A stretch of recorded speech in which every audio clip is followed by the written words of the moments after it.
Moi, je travaille quand même à peu près toujours sur la représentation féminine, ou en tout cas, c'est mon point de départ.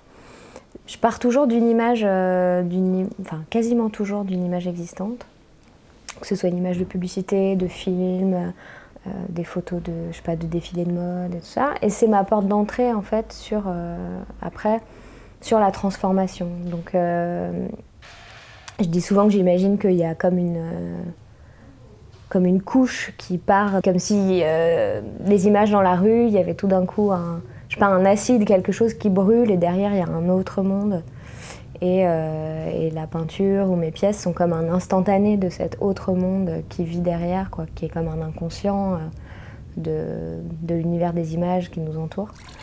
Et je dis souvent que mes peintures, elles sont autant agressive qu'agressée. On m'a souvent posé cette question, il y a un peu une ambiguïté, tu vois, du pleur ou de la coulure et tout ça. Et parfois je me dis aussi que ces femmes que je peins, que ce soit dans cette exposition ou dans d'autres, c'est soit des représentations de moi-même ou comme une sorte d'armée, quoi, que je me crée. Et en fait, oui, il y a cette chose de recevoir tellement de violence du monde, quoi, que ce soit une violence sexiste, mais aussi on reçoit le fait que le profit est plus important que le futur, qu'on exploite les gens, enfin. Et toute cette violence, on la prend,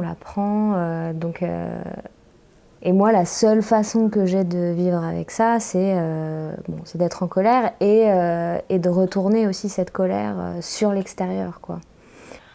On subit, je trouve, en ce moment beaucoup de micro-agressions de la part des hommes dans la rue.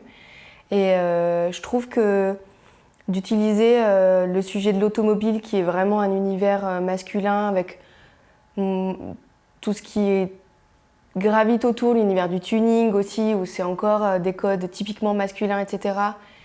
Et ces femmes, elles ont un pouvoir sur l'univers typiquement masculin. Et c'est un peu pour moi une espèce de parallèle avec ce qu'on vit là en ce moment, où vraiment, je pense qu'il se passe presque pas une journée où dans l'atelier, on est chacune un retour à faire sur une expérience quotidienne de la rue où on se fait emmerder. Et là, je trouvais ça bien que les femmes reprennent vraiment le pouvoir de manière un peu violente, en fait, sur cette voiture-là. La colère, je l'ai un peu interprétée dans ces formes qui sont piquantes, qui ondulent, qui sont entre le serpent, la mauvaise plante. C'est comme ça que j'ai amené ce truc un peu de nervosité, quoi. Et dans le choix des couleurs aussi du vitrail, il y a un des deux phares qui a son centre qui est rouge. Et pour moi, c'est un peu un rapport, pas au sang, mais voilà, un truc un peu violent où on a un œil rouge qui nous observe, quoi. Mélissa, elle a cet univers-là, justement, très.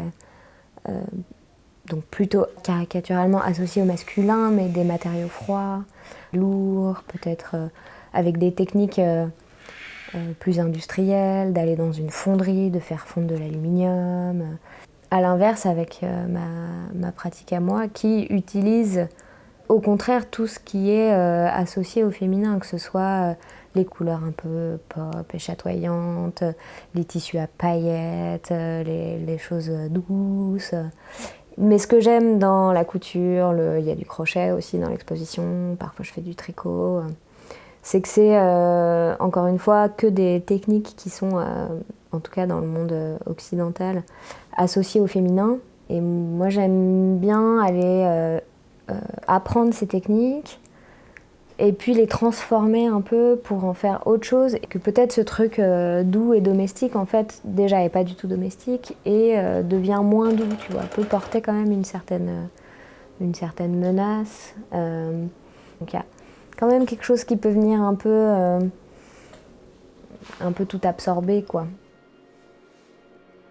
On sent que son intervention, elle peut s'emparer de tout ce qui l'entoure, quoi. Ses peintures, elles sont immenses. Même ses pièces textiles, je pense que si elle avait la place adéquate, ce seraient toujours des pièces qui sont démesurées. Et ça, je trouve que c'est assez fort dans le travail d'Hélène. Et donc quand j'ai commencé à dessiner la voiture, Hélène est venue par petites touches remodifier des choses pour redonner un peu du rythme, tu vois, à certaines silhouettes. Et je pense que l'idée d'avoir la voiture accidentée, c'était aussi pour éviter d'avoir un objet qui est trop statique. Là, de l'avoir complètement presque désossé, on en perd la lisibilité. Et je trouve que ça amène le visiteur à plus questionner ce qu'il est en train de regarder pour qu'il tisse les liens entre toutes les pièces. Mais ça amène une énigme en fait dans l'expo, quoi.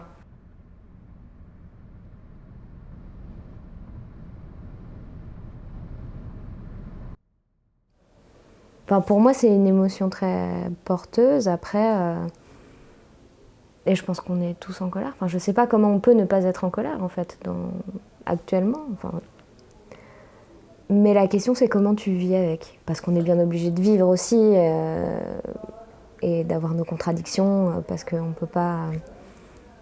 C'est trop dur, quoi, d'être dans la pureté, parce qu'aussi on vit avec le monde autour de nous, quoi.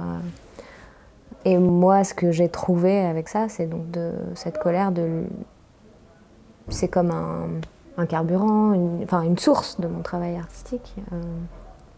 Et c'est une source de d'autres choses dans ma vie, mais je pense qu'il faut s'y accrocher aussi à la colère, parce que c'est ce qui fait aussi qu'on peut s'opposer.